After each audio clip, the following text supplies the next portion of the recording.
અરે રે બોલો સંગીતો પણ રત્નો રત્નો પોકારે વેલાયા ભજો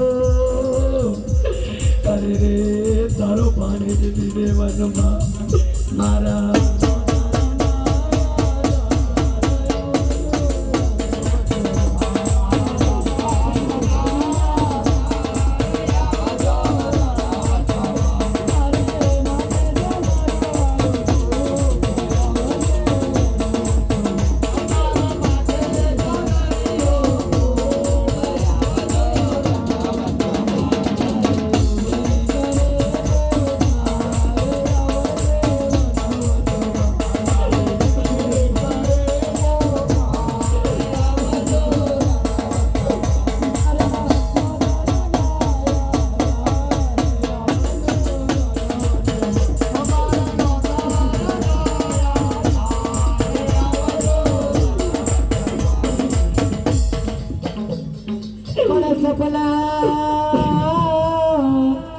સપના જમરાતના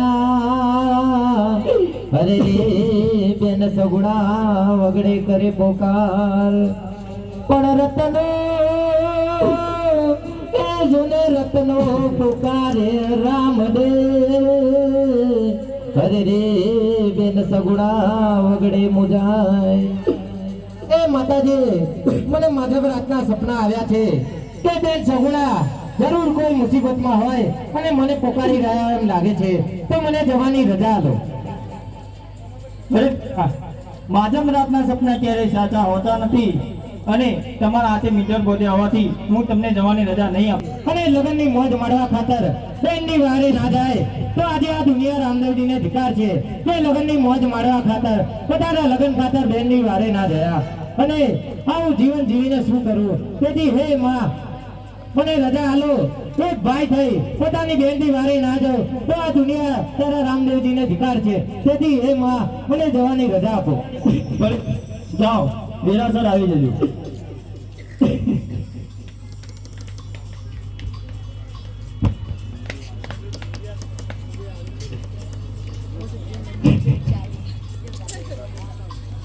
બેન સગુણા તું મુજાઈશ નહીં, તારો વીરલો આવી ગયો છે. આજે તલે ઉપારે મારા બાનો આવે આજે તલે ઉપારો મારા બાનો આવે ભક્ત નથી મારે બા તલે ઉપારે મારા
મારા વીરા. એ બેન સગુણા, તું જરા કઈ ઊંઝાઈશ નહીં. આ તારો વીડિયો આવી ગયો છે. અરે અત્યારે હાલ હું દિલ્હીના દરબારમાં જઈ બાદશાહને સજા કરી તારો લૂંટાયેલો માલ પાછો લાવું છું. બેન તું જરા કઈ ચિંતા ના કરીશ. હા, રામદેવજી નોધારાનો આધાર છે. અને બેન તારી વારે ના આવું તો આ દુનિયા અમને ધિક્કારે કે બેન સગુણાની વારે ના આયા. બેન આટલા રૂડા અવસરે જો કદાચ તું મને હાકલો કરે ને હું હિંડો હાજર ના થઉં તો મારે આ દુનિયામાં આવું નકામું પડે. બેન તું જરાકે ચિંતા ના કરીશ. અને અત્યારે હાલ તું પોકરગઢ જા. અને આ રામદેવજી વચન આપે છે કે હવે તને પોકરગઢ જતા કોઈ રોકી શકે નહીં. અને જા બેન, હું સમયસર દિલ્હીના દરબારમાં જઈ તારો લૂંટાયેલો માલ પાછો લઈ આવીશ. અરે મારા વીરા, હું માતા પિતાને શું જવાબ આપી? અરે બેન, તને તારા ભાઈ પર વિશ્વાસ નથી. અરે ભલે એ દિલ્હીના દરબાર હોય, અરે ભલે એ ગમે તેટલો મોટો બાદશાહ હોય, પણ જો એને પલંગથી પછાડી અને તારો લૂંટાયેલો માલ પાછો ના લાવું તો બેન તારો ભાઈ થવું મને ધિક્કાર છે.